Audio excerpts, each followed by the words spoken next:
Atensyon mga Filipino senior citizens, pagbabago sa social pension criteria, meron nga ba?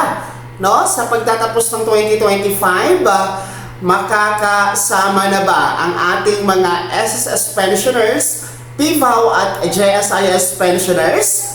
Well, yan ang ating pag-uusapan mga ka-vlogs, no? Sa ngayon po, meron tayong nasa mahigit 4 million na mga benepisyaryo kasama sa Social Pension Program. Under po ito ng DSWD mga ka-vlogs, no? Ito po ay wala pa sa NCSC.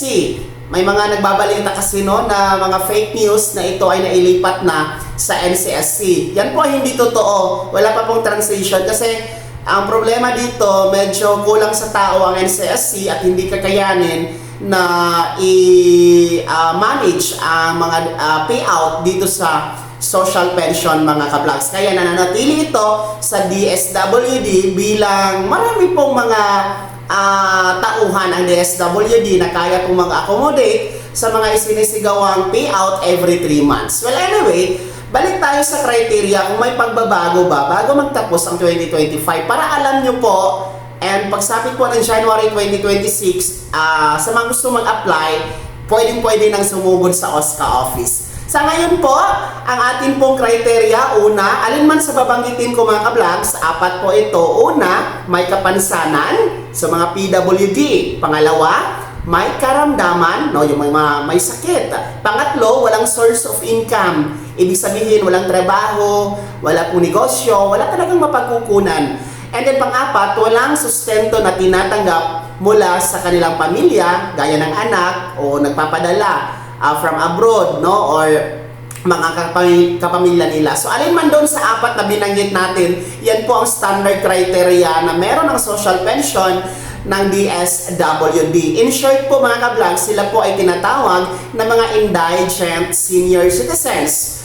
When we say indigent, hindi lang po ito sa, yung iba kasi sinasabi na indigent para lamang sa mga katutubo. Hindi po. Ang indigent na sinasabi dito, wala pong pinipiling ethnicity o nasa katutubo ka ba o ikaw ba ay Cebuano, ikaw ba ay Tagalog. Ang sinasabi po dito, ang indigent ibig sabihin mahihirap sa mahihirap, yung walang-wala talaga. So yan po yung criteria na meron ang DSWD. Well, ngayon po, bago magtapos ang 2025, no, bago tayo tutungtong sa 2026, ay wala naman pong pagbabago sa criteria. Yan pa rin po ang sinusunod at pinagbabatayan sa evaluation sa lahat ng mga nag-a-apply ng social pension kay DSWD. And I think mga ka-vlogs, ngayong 2026, yan pa rin po ang susundin na criteria para po sa mga gustong mag-apply. Walang pagbabago po yan. Kasi kung may pagbabago sa criteria, maglalabas naman po ng circular o anunsya ang DSWD.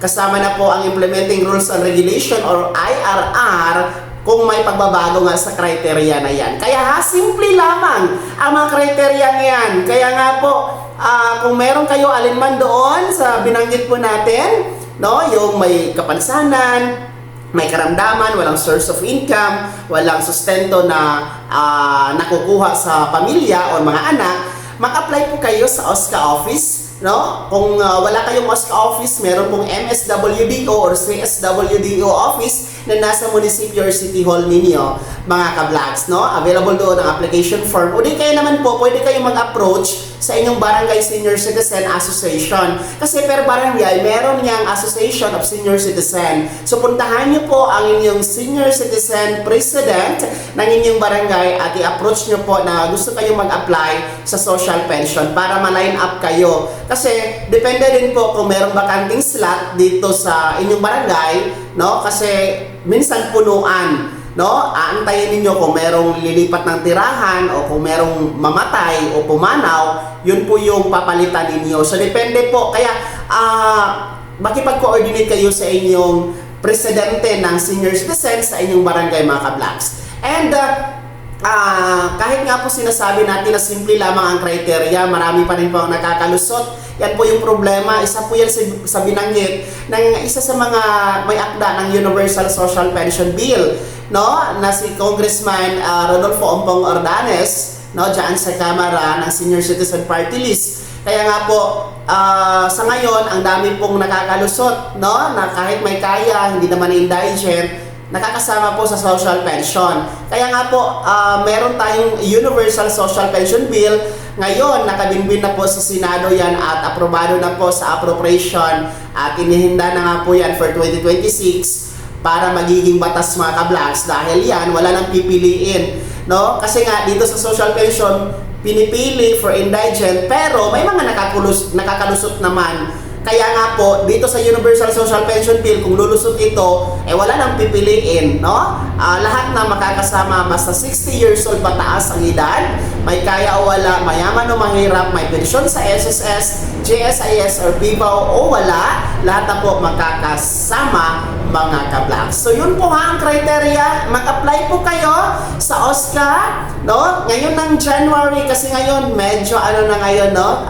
Very tight na ang schedule nga dahil nga po sa paparating na ating Kapaskuhan at bagong taon. Kaya January, so good na sa OSCA office mag-apply na, pero tandaan ang mga criteria na binanggit po natin para kayo pasok sa social pension na makakatanggap ng 1,000 piso na monthly pension. Ang payout po niyan every quarter, 3,000 piso at sa buong taon, 12,000 pesos ang inyong tatanggapin. At yan po ang ating balita. Maraming salamat mga lolo at lola, mga ka-vlogs sa panonood. Huwag kalimutang mag-subscribe at i-click ang notification bell, ilagay sa all para una ka sa mga balitang i-upload ko. Maraming salamat sa panonood. God bless us all at mag-ingat tayo mga ka-vlogs.